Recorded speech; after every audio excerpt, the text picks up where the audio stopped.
Season 7 concluded with a dramatic victory in the All Japan Cup final, meaning all we need to do to complete Japan is win the J League.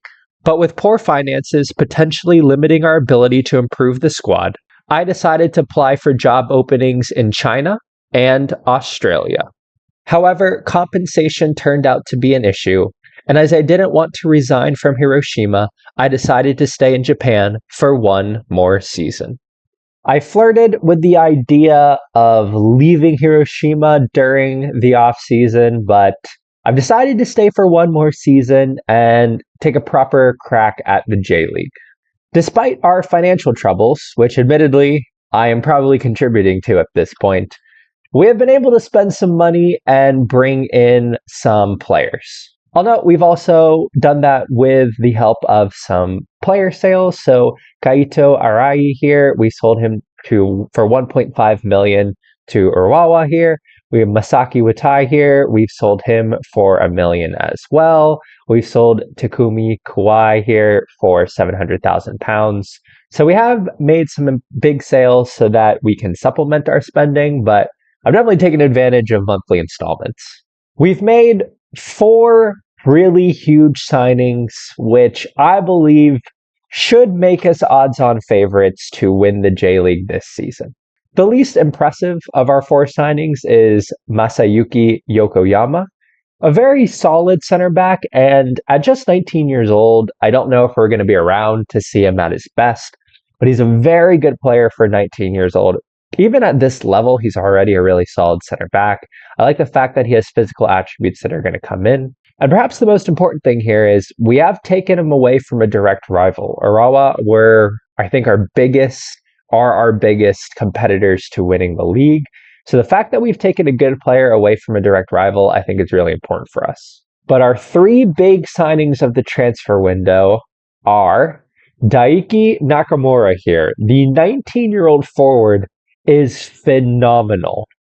There are a few things I look for in a striker, but one of the big things I look for is the combination of finishing, composure off the ball, and pace. The combination of pace and off the ball, I think, is absolutely deadly in Football Manager. And this guy has everything that I'm looking for in spades. I mean, 18 finishing, 16 pace, combined with good agility and acceleration, great composure and good off the ball. At just 19 years old, too, he's going to get better throughout the season. And last season, he scored 15 goals in the league. I'm expecting to see a higher goal total this season. Partnering him up top will be Shuhei Azuma, who I think is even better. He has 18 off the ball, 16 pace, great acceleration, agility, finishing 17, composure 14. These two and our 2 forward formation are going to be absolutely deadly. He's gotten double digits for the past 3 seasons.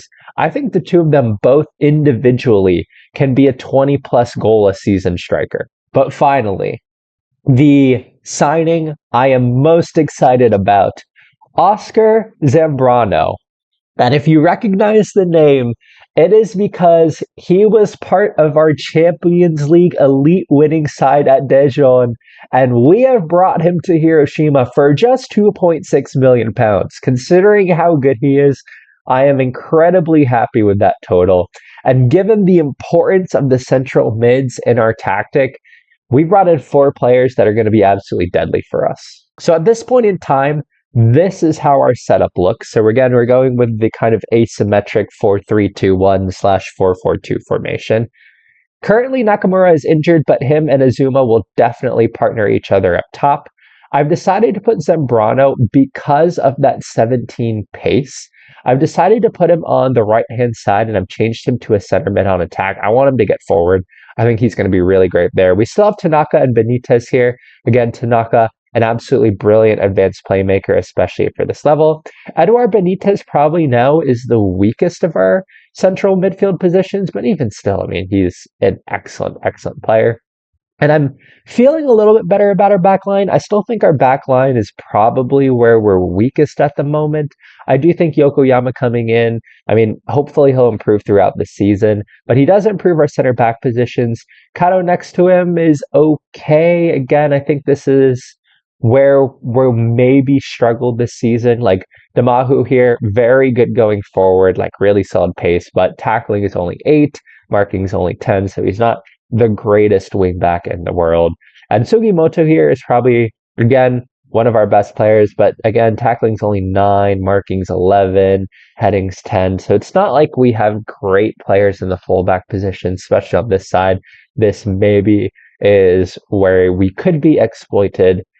But I feel like the team, I mean, especially like 1, 2, 3, 4, like our front 6 here is just absolutely brilliant. With those signings, Football Manager does think that we're the best team in the J League, so they do have us as odds-on favorites to win the J League. And obviously the goal of this season is to win the J League. That is really the only thing we have left in Japan. And then we can focus on moving on to new countries. Other notes as well, last season we finished second, so we are in the AFC Champions League Elite this season. But we already won the Champions League Elite, so that doesn't matter too much. And of course, we have the Japanese League Cup and the All Japan Cup. But now that we've won the All Japan Cup, the cups don't matter too much. So our focus this season will be on the J League. We have started the season well, so we were very good in the offseason friendly-wise. We beat Vissel Kobe in the Japanese Super Cup, which is kind of like the Community Shield, on penalties, which was an insane penalty kick shootout here. But we've shown here again, we can score a lot of goals. It's just we also seem to allow a lot of goals. We also allowed 3 goals late in the match, but we ended up winning it. We really just have this thing where we like to allow late goals. I mean, it could be the tactic too, but we just have a habit of allowing late goals and then going to penalty kick shootouts. Unfortunately, winning those penalty shootouts. But all right, their focus for this season is on the J League. So I'm going to play through the season, and I will see you all at the end of the season. And we finished second in the J League. And the crazy thing is, this does not tell the story of how brilliant this season almost was. I don't remember if I mentioned it or not at the beginning, but we had 117 goals, but it was in fact the 63 goals we allowed that ended up being our downfall. But to give you all a picture of how close this season was to perfection, we were first for most of the season. 3 match days left in the season, we were first. And we bottled it. We completely bottled it. So in the final parts of the season, we drew away to Kyoto, we drew away to FC Tokyo, and we drew to Yokohama FM. And that was the end of our title run. Our forward line this season was truly brilliant. The combination of Nakamura and Azuma were phenomenal. 36 goals this season from Nakamura. He had 24 goals in the league. In fact, Nakamura and Azuma were the top 2 scorers in the J League this season. And then behind them, and by the way, Azuma also 29 goals, 30 assists this season. I mean, what an absolutely 21 goals and 21 assists. What an absolutely brilliant season from our front 2. Behind them, Abel Carrillo. He came on off the bench most matches. He did get 23 starts as well, but 23 goals from him. Oscar Zambrano, new signing, 15 goals, 11 assists. Furukawa, 14 goals. Eduard Benitez, 12 goals. Sugimoto, fullback on attack, 14 assists. We were so good this year. It's just, yeah, the tactic is really forward thinking. And as you guys can see here, this leaves the defense isolated quite a lot, but I kind of want to win with this tactic. I mean, it's just such a fun tactic. We got to try to win with it. And if we didn't bottle the league, we would have done a quadruple. So we won the Japanese League Cup, which in the final, we won very comfortably, 3-0 victory over Fukuoka. And then fairly comfortably, we are once again in the All Japan Cup final. And of course, after already winning the Japanese Super Cup, we could have had the perfect season in Japan. I mean, it would have been perfect. We would have won every available trophy, but we did miss out on the J League. And on top of that, we are in the Champions League, which we're actually doing pretty well in the Champions League right now. We are currently first in the East League phase. So the weird thing is that for this upcoming season, because I was really expecting the finances to be so bad that we didn't get a transfer budget. But as you guys can see here, despite our financial status being insecure and us having a pretty poor overall balance, we still have 3.3 million to work with. And I mean, we're way over on the payroll. they drop the payroll, but like we can make budget adjustments here. We can work with the budget adjustments. So if we just keep going over, like we can work on the budget adjustments to still have money in the transfer budget and be working with the payroll. So actually, despite the weird financial situation, I'm not too worried about that right now. What I am worried about, though, is that our entire team is wanted by clubs that are in much better financial positions than us. So Nakamura here, he is wanted by Al Batin. For context, that's a team in the Saudi Pro League. Players like Sugimoto are wanted by Ulsan. Tanaka is wanted by Al Arabi. Azuma, that's a big one. Al Hazem and Al Faya. Matsuo here, who is someone who came through our academies, wanted by Yokohama.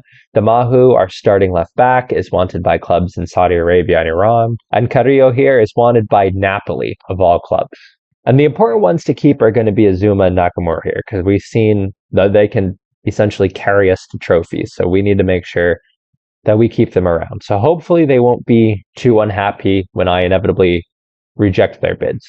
But all right, since we did not complete the J League, we have some work to do here in the off season. And I will see you all at the beginning of season 9. We are almost halfway through the Glory Hunter Challenge now.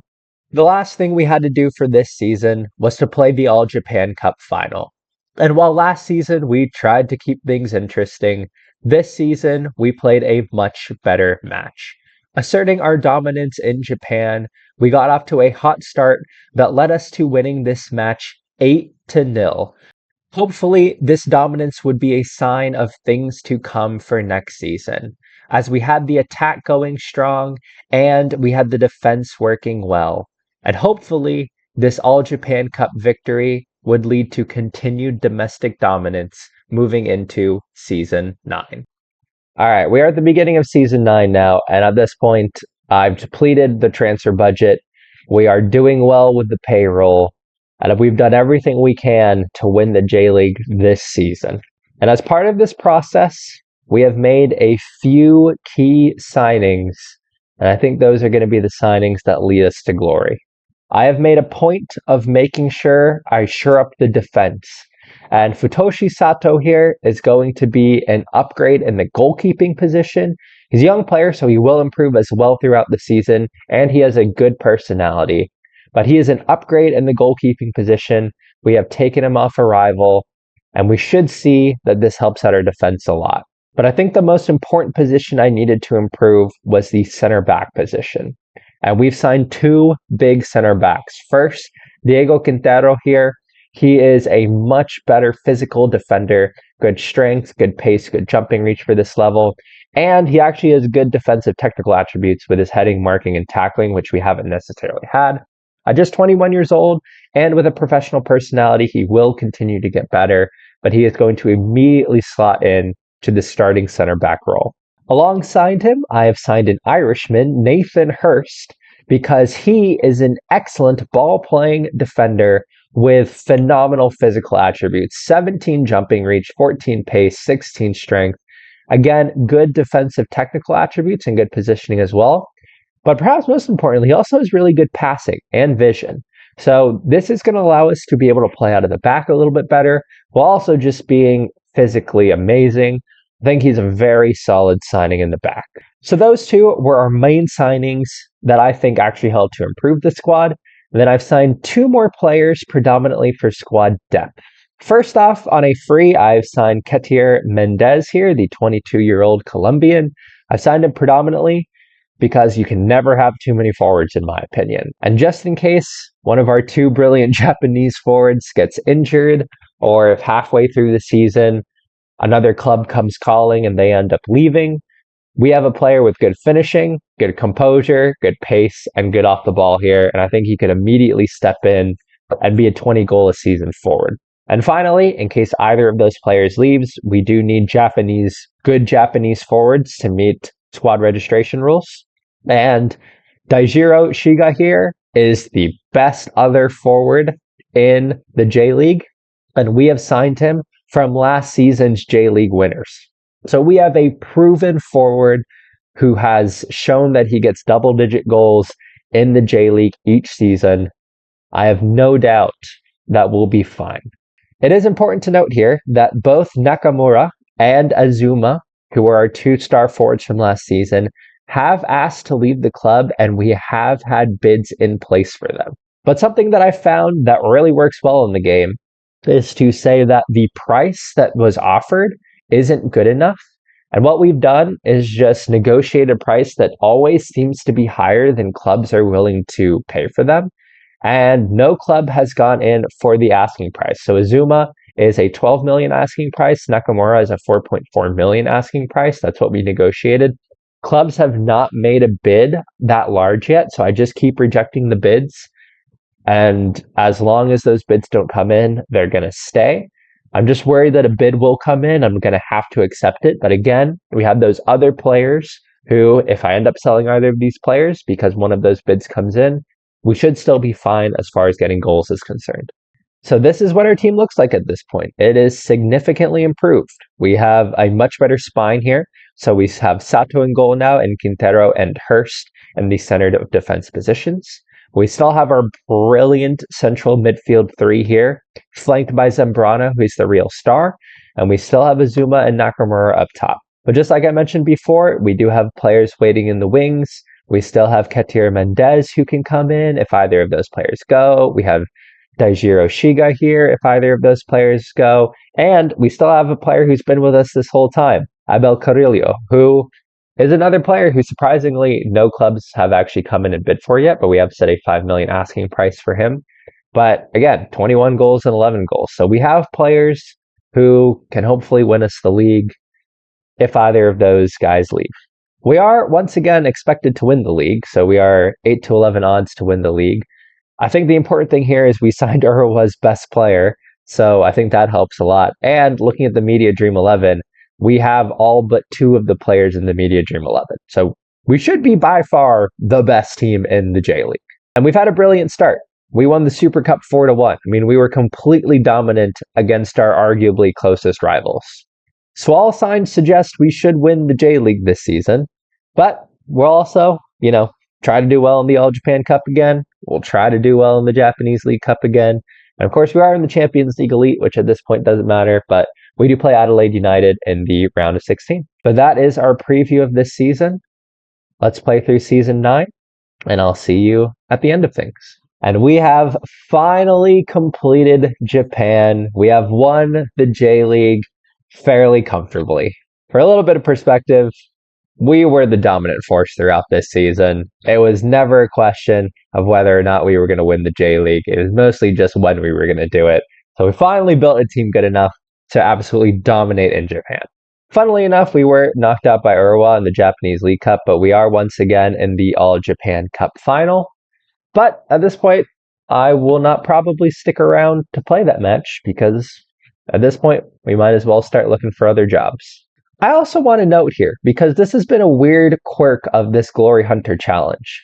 We're a really good team. We actually made the AFC Champions League Elite Final again. So this is the third time we've been in the Champions League Elite Final. Beating Daejeon along the way, by the way, which was one of the teams that we managed formerly. But we once again lost in the Champions League Elite Final to a club within our own league. So I just want to note some interesting things about the Champions League Elite at this point. So we have been in 3 Champions League finals. The first was with Daejeon, and we lost to Jeonbuk, a team in our own league. Then we went back and won the Champions League Elite.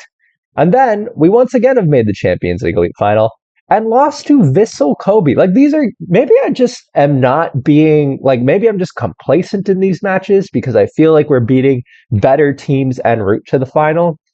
But if I had a penny for every single time that we made the Champions League Elite Final and lost to a team in our own division worse than us, I would only have 2 pennies, but it's still weird.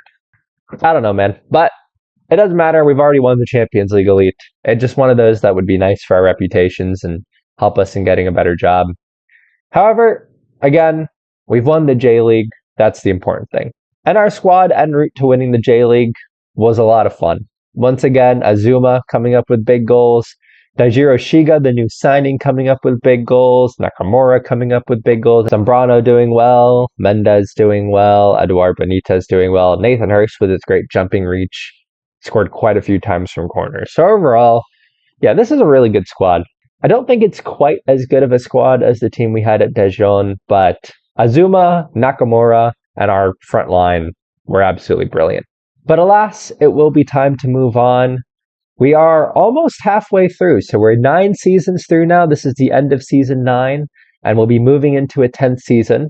And we've completed just over half of the trophies for this challenge. We've now completed 3 of the 5 countries. So we just need now China, which there's a job opening there, as well as Australia. And we've won the Champions League Elite. But now that we're moving towards the second half of the Glory Hunter Asia Challenge, I do need to start thinking about the AFC Champions League 2, because this is the one that is going to be the most difficult to win. This is sort of like trying to win the Europa League in Europe, and the Europa League is considered the hardest competition to win in the regular Glory Hunter Challenge. As you guys can see here, the AFC Champions League 2 is dominated by those teams in the kind of wealthier countries, so to speak. As you guys can see here, like a lot of Saudi Arabian clubs win it. So even though we got past those clubs in the Champions League Elite, I don't know, it might be harder to do it in the Champions League 2 because once you're good enough to beat those clubs, you're in the Champions League Elite. So at some point, I think I need to start being intentional about going to a club in the AFC Champions League 2 and trying to win that competition. And that could ultimately also take us outside of the kind of big 5 leagues that we're going for. If that's what we're going to have to do to win the Champions League 2, we might have to do that. And that could lead us to going back to Malaysia. We could end up going to the Philippines or Singapore or Malaysia again. Like, there are definitely options for winning the AFC Champions League 2 outside of our big 5 leagues here. But in the meantime, there is a job in China open, and that could be the job we go for. But that will be a season 10 issue. Until then, we have a trophy to add to the trophy cabinet. So after 2.5 seasons in Japan, we have managed to win the J-League and complete 3 of the 5 countries we need in the Glory Hunter Asia Challenge. As we move to season 10, the halfway point of this challenge, will we move to China, Australia, or go for the AFC Champions League 2?